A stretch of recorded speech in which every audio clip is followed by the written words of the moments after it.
সপ্তাহে অন্তত একদিন এই ধরনের জংলি খাবার আমাদের খাওয়া উচিত। আর জংলি বলছি এই কারণেই যে গ্রামের মানুষ এগুলো কখনোই খায় না, কিন্তু শহরে এইটা খুব দামি একটা খাবার। তো এই গাছটা আমার একদম বাড়ির পাশেই, তো এখান থেকেই টাটকা নামানো হয়েছে। এগুলো কি নিশ্চয়ই এতক্ষণে বুঝে গেছেন, এগুলো হচ্ছে ডুমুর। তো আমি এখন ডুমুর আপনাদের আগে কেটে দেখাবো। তো ডুমুর কাটার সময় হাত কিন্তু কালো হয়ে যায়, অনেকে এই কারণে ডুমুর খেতেও চায় না। তো আমি এই যে হাতে অল্প একটু আটা নিয়ে নিয়েছি, আর এই আটা দিয়ে এখন হাতে আটা নিয়ে এই ডুমুরগুলো একদম ঝটপট কেটে ফেলবো। এতে করে হাতও পিচ্ছিল হবে না, আবার হাতে যে কালো কালো দাগ সেটাও হবে না। তো একটা ডুমুর থেকে 4 পাশ কেটে নিতে হবে, আর মাঝের বিচির যে অংশটা আছে সেটা ফেলে দিতে হবে। এই যে দেখতে পাচ্ছেন আমি কিভাবে কেটেছি। আমি কিন্তু ডুমুর এভাবেই কাটি, আপনারা কিভাবে কাটেন সেটা অবশ্যই কমেন্টে জানাবেন। তো আমি যতটুকু পরিমাণ রান্না করব ততটুকু পরিমাণ কেটে নিয়েছি, আর বাকিগুলো পাড়া প্রতিবেশীদেরকে দিয়ে দিব।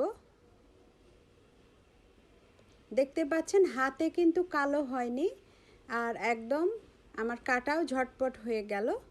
আমি এখন এগুলো আবার আরও একটু কুচি কুচি করে নিব। অনেক সময় এভাবে বড় বড় করেও রান্না করি, কিন্তু আজকে আমি একটু কুচি করে নিচ্ছি। দুই রকমভাবে রান্না করা যায়। আর একটু আমি এই যে চপিং বোর্ডে আমার কাছে বেশি সুবিধা হয়, তো যাদের কাছে চপিং বোর্ড নেই তারা বটিতে কুচি করে নিতে পারেন। আর এখন এইভাবে ধুয়ে নিব। আগে একবার ধুয়েছি, আরও 2-1বার ধুয়ে নিলে সমস্যা নেই। তারপর আমি এগুলো সিদ্ধ দিয়ে দিব, এতে করে ঝটপট রান্নাটা হয়ে যাবে। সিদ্ধ না করলেও সমস্যা নেই, একেবারেও রান্না করা যাবে, কিন্তু আমি একটু সিদ্ধ করে নিয়েছি সময় বাঁচানোর জন্য।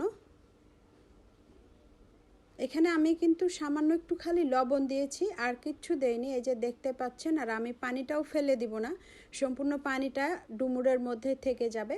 এবার ফ্রাই প্যানে আমি প্রয়োজন মতো তেল নিয়ে নিচ্ছি, তবে এই খাবারগুলোতে একটু তেলের পরিমাণটা বেশি নিতে হয়। বেশ কিছু পেঁয়াজ দিয়ে দিলাম, আর আস্ত রসুন, কাঁচামরিচ কুচি। এবার এগুলো একটু নেড়ে চেড়ে নিচ্ছি, আর দিয়ে দিচ্ছি আদা রসুন বাটা। সরি, আমি শুধু এখানে আদা বাটা নিয়েছি, কারণ রসুন তো আস্তই আছে। আর হলুদ গুঁড়া। এবারে ভালোভাবে একটু নেড়ে চেড়ে নিচ্ছি।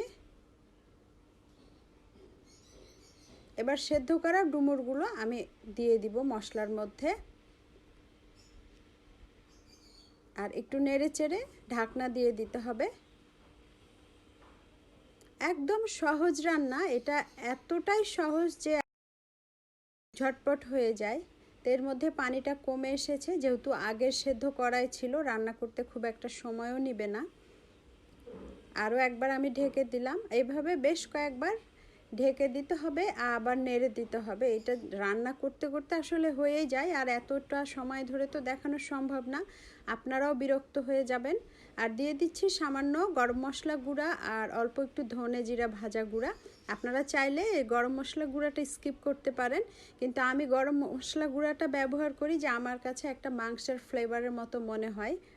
তার আমার বাসায় সবাই অনেক বেশি পছন্দ করে এইভাবে রান্না করা ডুমুরটা।